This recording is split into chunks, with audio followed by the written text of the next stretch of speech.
told me something that I never knew before, that this area essentially is only from the 1950s as far as the museum aspect of it. Yeah, that's right, that's right. I mean, the old furnace itself kind of became absorbed into all the other industrial processes that were taking place here. And the Coalbrookdale Company was active until, I think, the 1920s.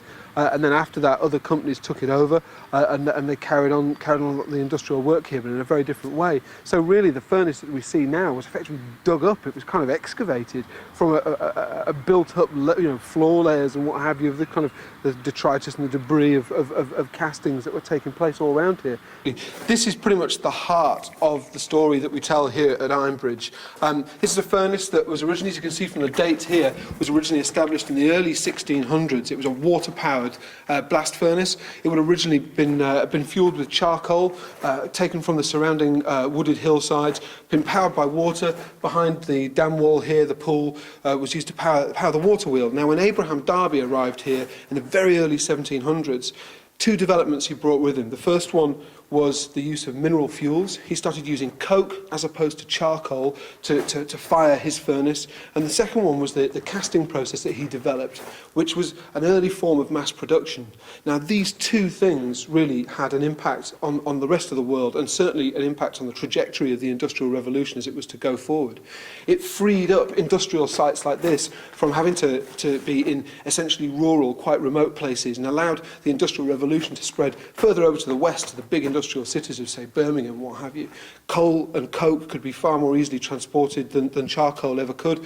And eventually, with the casting technology that they developed here in their early form of mass production, they produced steam engine cylinders that could be used on big stationary steam engines, which effectively did away with the need for water wheels. So you no longer had to be by a big lake or by somewhere where there was a fast-flowing stream and some running water to power it. So eventually, all the developments that Abraham Darby and his sons put together at this furnace here helped to make the Industrial Revolution what we know now, and to create the industrial centres that we saw first burgeoning in England in the mid-19th century, and that eventually spread throughout the world. So a huge, important feature is sitting right here.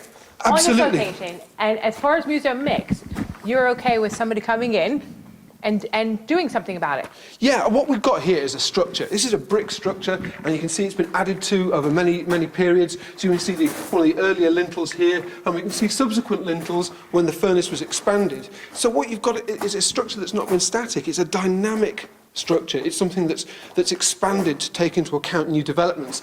These lintels here probably, we don't necessarily know, probably relate to when the furnace was enlarged so that they can actually cast pieces for the Iron Bridge, because the dates seem to tie in very neatly with when the Iron Bridge was being constructed. Right.